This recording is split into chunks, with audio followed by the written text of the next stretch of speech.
సంగారెడ్డి జిల్లా అమీన్పూర్ మండలంలో సర్వసభ్య సమావేశం ఎంపీపీ దేవానందం అధ్యక్షతన నిర్వహించారు. ఈ కార్యక్రమంలో ZPTC Sudhakar Reddy, MRO, MPDO, అధికారులు, ఎంపీటీసీలు తదితరులు పాల్గొన్నారు. నేటి అమీన్పూర్ మండల సర్వసభ్య సమావేశానికి విచ్చేసినటువంటి మిత్రుడు జెడ్పీటీసీ సుధాకర్ రెడ్డి గారికి, అదేవిధంగా ఎండిఓ రాము గారికి, అదేవిధంగా వైస్ ఎంపీపీ సునీత సత్యనారాయణ గారికి, వివిధ శాఖల మండల అధికారులకు, మరి అదేవిధంగా గ్రామాధికారులకు, మీడియా మిత్రులకు, పత్రికా విలేకరులకు అందరికీ కూడా ధన్యవాదాలు తెలియజేస్తున్నాం. మరి ఈరోజు మనం ఈ యొక్క సమావేశము ఆఖరి సమావేశం అనుకుంటున్నాం. దాని గురించి గౌరవ జెడ్పీటీసీ గారు అన్ని వివరంగా మీకు చెప్పిండు. మరి ఒక 5 సంవత్సరాలు మీరు మేము కలిసి ప్రజలకు జవాబుదారీగా మనం పనిచేయడం జరిగింది. అందరం కలిసి మీ సహకారం మా సహకారం ఉంది. ఎక్కడ కార్యక్రమం లేకుండా మనం చేసుకోవడం జరిగింది. జనవరి నుంచి గ్రామాలలో సర్పంచులు లేరు కాబట్టి మరి యొక్క స్పెషల్ ఆఫీసరు, పంచాయతీ కార్యదర్శులు అందరూ ఏకమై మరి యొక్క గ్రామాలలో కొంత చూడవలసిన బాధ్యత మీపై ఎక్కువ ఉంటుంది కాబట్టి మరి యొక్క పంచాయతీ ఆఫీస్కే పరిమితం కాకుండా గ్రామాలలో తిరిగి కూడా లైట్లు కానీ డ్రైన్లు కానీ పెద్ద వరకు కాకుండా చిన్న చిన్న వరకు ఏమైనా ఉంటే కూడా వాటిని కూడా పరిష్కరించే దశగా కూడా పోవాలని కూడా మీకు సూచనలు చేస్తున్నాం మేమంతా. మరి ఈ యొక్క మండలం లోపల మనమంతా పనిచేసే పట్టుకనే కానీ ఫండ్స్ లేకుండా గౌరవ ఎమ్మెల్యే గారితో మనం ఫండ్స్ తీసుకొచ్చి మ్యాక్సిమం వర్క్స్ చేసుకోవడం జరిగింది.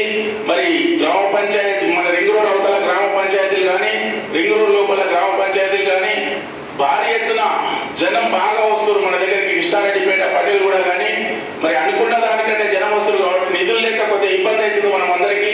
మరి యొక్క వాటర్ సమస్య కానీ ఇవన్నీ మీరు చూసినట్టుగా ఉంటే మనం అందరికీ కూడా మనకు మంచి పేరు వస్తుంది. అదేవిధంగా ఎలక్ట్రిసిటీ డిపార్ట్మెంట్ కూడా ఏఈ గారు కూడా మరి ఏ రాత్రి చెప్పినా కానీ ప్రత్యేకంగా స్పందించి కాలనీలలో కూడా చాలా వర్క్ చేయడం జరుగుతుంది. డే నైట్ ఆయనకు ప్రత్యేకంగా ధన్యవాదాలు చేసిన సభ నుంచి.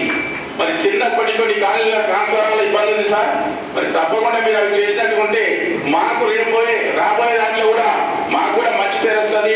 ఇది ఎలక్షన్ ఇయర్ కాబట్టి పంచాయతీ కార్యదర్శి కానీ మీరందరూ పనిచేసినట్టుకుంటే మళ్ళీ మనం అందరం కూడా ఈ సభ లోపల మనం కూర్చుని ఏర్పాటు చేసుకుంటే కూడా చేసుకోవచ్చు. కాబట్టి మీకు చిన్న చిన్న ఇబ్బందులు ఉన్నా మా దృష్టికి తీస్తారని తప్పకుండా మేము పెద్దల దృష్టికి తీసుకుపోయి మీ అందరికీ సహాయ సహకారం అందిస్తామని కూడా తెలియజేస్తూ ఈ సమావేశానికి చేసినందుకు ధన్యవాదాలు తెలియజేస్తాం. ఇంకా 2 పెండింగ్ పనులు ఉన్నాయి. ఎంపీటీఓ గారిని, ఎంపీఓ గారిని ఇద్దరిని కూడా వాటిని పరిశీలించి నివేదిక ఇచ్చి ఆ పనులు త్వరగా పూర్తి చేయాలని కోరుకుంటా ఉన్నాను. అలాగే నూతన ప్రభుత్వం ఏదో కొత్త స్కీమ్ పెట్టింది, దాని వర్కులు నడుస్తున్నాయని చెప్తున్నారు. వాళ్ళ చైర్మన్ ఎవరు, ఆ కాంట్రాక్టర్ ఎవరు, ఎక్కడ నడుస్తున్నాయి, ఏ గ్రామాలలో నడుస్తున్నాయి, ఎంపీపీ గారికి కానీ నాకు కానీ కనీసము తెలియదు, అవగాహన కూడా లేదు. కాబట్టి ఎంఈఓ గారు చొరవ తీసుకొని వాటన్నిటిని కూడా తొందరగా పూర్తి చేయాలి. జూన్ 12వ తారీఖు నుంచి మళ్ళీ స్కూల్ స్టార్ట్ అవుతాయి కాబట్టి పిల్లలకు ఇబ్బంది కలగకుండా, ఇన్కన్వీనియన్స్ లేకుండా, వాళ్ళు చదువుకోవడానికి ఏమాత్రం ఇబ్బంది లేకుండా వాళ్ళ భవిష్యత్తును మనం కాపాడవలసి ఉంటుంది. కాబట్టి దాన్ని ఖచ్చితంగా మేము త్వరగా పూర్తి చేస్తారని కోరుకుంటా ఉన్నాం.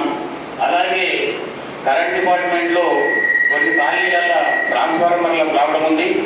ఇప్పుడు ఏఈ గారు చెప్పినారు, అవి కూడా తొందరగానే పూర్తి చేస్తామని.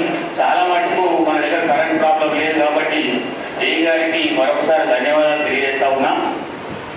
ఇకపోతే మంచినీటి కార్యక్రమం, మంచినీటిలో కూడా మనకు ఓఆర్ఆర్ బయట ఉన్న 5 విలేజ్లు 4 గ్రామ పంచాయతీలకు ఇబ్బంది లేదు, నీళ్ళు వస్తూ ఉన్నాయి. నేను అక్కడ ఉన్నా కాబట్టి కొన్ని ఫాలోఅప్ చేస్తూ ఉన్నా. ఇక్కడ ఎంపీపీ గారు ఉన్నారు, రింగ్ రోడ్ లోపల ఇక్కడ కొంచెం ప్రాబ్లమ్స్ ఉన్నాయి. ఆ శంకర్ గారితో డిపార్ట్మెంట్లతో మాట్లాడుతూ ఉన్నారు ఆయన కూడా. ఇప్పుడు మనము ఇక్కడ 10 లక్షల లీటర్ల ట్యాంక్, 10 లక్షల లీటర్ల ట్యాంక్ రెడీ ఉంది. ఏదో పైప్ లైన్ ప్రాబ్లం ఉన్నదని చెప్తా ఉన్నారు. దాన్ని కూడా మనం అతి త్వరగా దాన్ని ప్రారంభోత్సవం చేసుకోవాలి. ఈరోజు ఆ డిపార్ట్మెంటల్ వాళ్ళు వస్తారనుకున్నాం కానీ రాలేదు. వాళ్ళతో కూడా మేము మాట్లాడతాం. ఏది చేసినా, ఏ డిపార్ట్మెంట్ చేసినా, ఏ శాఖ చేసినా ప్రజలకు ఇబ్బంది కలగకుండా మనం పనిచేయాలి. కాబట్టి ప్రతి వాళ్ళు వాళ్ళ శాఖ తరఫున వాళ్ళకున్న అధికారాలను ఉపయోగించుకొని ప్రజలకు ఇప్పుడే కాకుండా రాబో రోజులలో కూడా ఇబ్బంది కలగకుండా మంచిగా పనిచేస్తారని ఆశిస్తూ ఉన్నాను. ఇకపోతే మనం చాలా విషయాల మీద ఇప్పుడు రివ్యూ చేసుకున్నాం. ఇంకా కొన్ని డిపార్ట్మెంట్లలో కూడా కొన్ని ఇబ్బందులు ఉన్నాయి.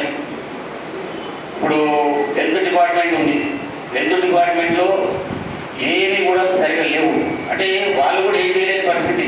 అధికారుల పాలన ఉంది కాబట్టి వాళ్ళు కూడా ఏం చేయలేని పరిస్థితి. ఏదనంటే సింగిల్ వర్డ్ కోడ్ ఉంది కాబట్టి మేము ఏం చేయలేకపోతున్నాం సార్. అంతే కదా, మీరు కూడా చెప్పేది అంతే, అది ఉన్నది కూడా నిజమే. కాబట్టి అట్లా లేకుండా మనతోనే పై అధికారులతో సలహాలు తీసుకొని వాటన్నిటిని కూడా ఇంప్లిమెంట్ చేసుకుంటూ ప్రజలకు ఇబ్బంది కలిగి మరొకసారి కోరుతా ఉన్నా. గ్రామ స్థాయి అధికారులకు అందరికీ నా యొక్క నమస్కారాలు. నేను ఎలక్షన్స్లో భాగంగా నేను ఇక్కడికి రావడం జరిగింది. తర్వాత సివిల్ సప్లైస్ అంశానికి వచ్చినప్పుడు అమీన్పూర్ మొత్తంలో మనకు 7033 ఎఫ్ఎస్ఏ బీపీఎల్ కార్డ్స్ ఉన్నాయి.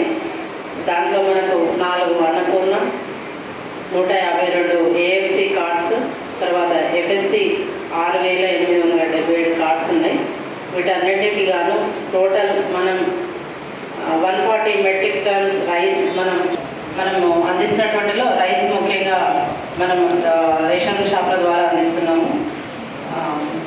ప్రభుత్వం నుంచి ఇంకా ఏమైనా ఇంకా వేరే వస్తువులకు సంబంధించి ఏమైనా వస్తే అవి కూడా మనం రేషన్ షాపుల ద్వారా 591.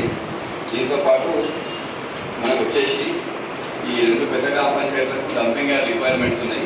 విశాఖపేట పట్టుకు గ్రామాలకు కేటాయించిన స్థలం తక్కువ ఉంది. అట్టి విషయమే తహసీల్దార్ గారు తీసుకెళ్ళాలనుకుంటున్నాను. మేడం గారు లేరు. సరే మనం ఎంపీడీ విషయాన్ని నోట్ చేసుకొని మేడం గారు దృష్టి తీసుకోవాలని కోరుతున్నాము. గ్రామ స్థాయిలో ఇంకేమైనా సమస్యలు ఉన్నట్టయితే తెలుపాల్సిన కోరుతున్నాను.